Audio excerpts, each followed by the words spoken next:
తర్వాత ఎప్పుడైతే వాళ్ళు మొదలుపెట్టారో ఎక్కడ కూడా సరైన సమయం ఇవ్వకుండా, ఎక్కడ రైతుకి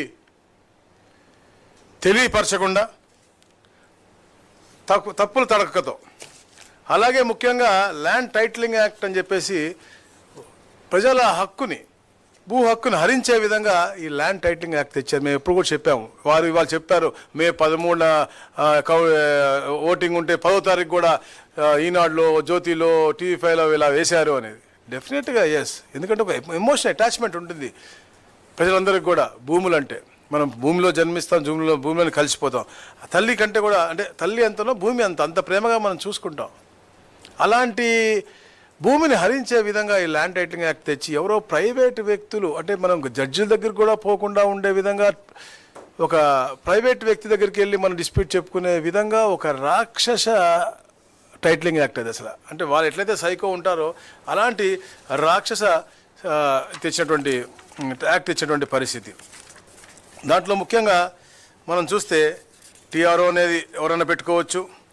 అలాగా అది ముఖ్యంగా తాడేపల్లి ప్యాలెస్లో కిచెన్ క్యాబినెట్ తయారు చేసినటువంటి తప్ప ఎక్కడ కూడా చర్చించి, ఎక్కడ కూడా గ్రామ సభలు పెట్టి, ఎక్కడ కూడా ఇది ఈ యాక్ట్ చేస్తే బాగుంటుంది, ఇది ఎలా సవరిస్తే బాగుంటుంది కూడా ఎప్పుడు కూడా ఎవరితో చర్చించలేదు ఆయన. చర్చించకుండా వాళ్ళకి ఎలాగైతే బాగుంటుంది, ఎవరిని బెదిరించి ఎలా లాక్కోవచ్చు, లేకపోతే ఇక్కడ లేకుండా ఎవరన్నా విదేశాల్లో ఉంటే వారు ఈ 3 నెలల వరకు వారు ఎక్కడ దాన్ని చూసుకోకపోతే వారిని వీరి అనువాయుల పేరు మీద మార్చుకునే విధంగా ఈ యొక్క ల్యాండ్ టైటిలింగ్ యాక్ట్ తెచ్చి దాని ద్వారా 22A దుర్వినియోగం చేసినటువంటి వ్యక్తి జగన్మోహన్ రెడ్డి.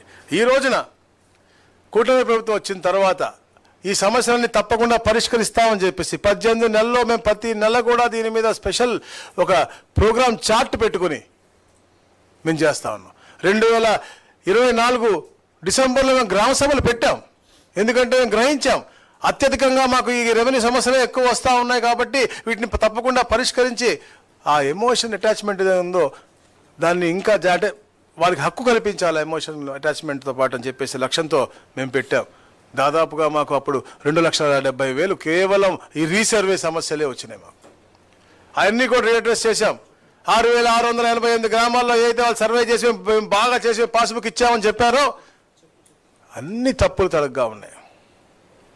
అవి తప్పకుండా పరిష్కరించి నూతనంగా వారికి హక్కు కల్పిస్తూ వారికి పాస్బుక్ ఇస్తా అని చెప్పాం.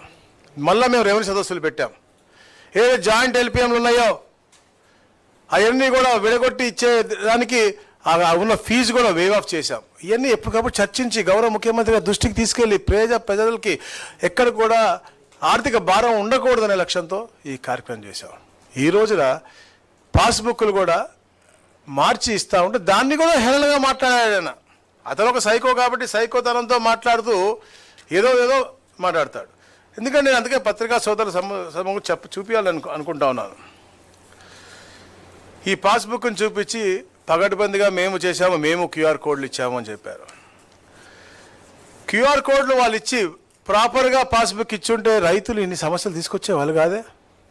ఎక్కడ పోయినా కూడా 70% మా గత 2019-24లో మా భూమి అన్యాయక్రాంతం అయింది, వెబ్లాండ్లో మారిపోయినాయి అంజి ఇన్ని 70% మంది వస్తూ ఉన్నారంటే వాళ్ళు తొందరపాటుతనంతో వాళ్ళ అనువాయులకు దోచిపెట్టే విధానంలో ప్లస్ వాళ్ళకున్నటువంటి ప్రమోషన్ పిచ్చి ఇవన్నీ కలుపుకొట్టి ఆ రోజు ఆ పాస్బుక్లు అవ్వచ్చు, ఆ బౌండరీ రాళ్ళు అవ్వచ్చు. వాళ్ళు చెప్పారు కోట్ల కొద్దీ బౌండరీ రాళ్ళు మేము పెట్టామని. వాళ్ళు పెట్టింది 70 లక్షల బౌండరీ రాళ్ళు, దాంట్లో ఖర్చు పెట్టింది 700 కోట్లు. ఎవరి ధనం అన్నది, ఎవరి ధనం అని అడుగుతా ఉన్నాను. దానికి కూడా దాని మీద కూడా ఫోటో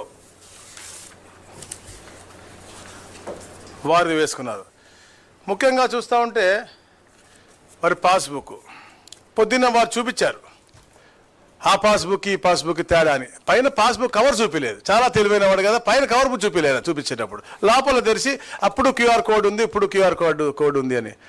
కానీ ఈ రోజున మేము చూపిస్తా ఉన్నాం 15 డిఫరెంట్ సెక్యూరిటీ ఫీచర్స్తో. ఇవన్నీ కూడా నేను పత్రికా సోదరులకు పంపిస్తాను. బ్లాక్ చైన్ పెట్టాం, అప్పుడు బ్లాక్ చైన్ లేదు. అలాగే ఈ దీంట్లో ఈ QR కోడ్ కొడితే కేవలం వాళ్ళకి ఏ సర్వే నెంబరో ఏదో వస్తుంది, ఎక్కడ ఉంది ఏంటి అని. కానీ ఈరోజు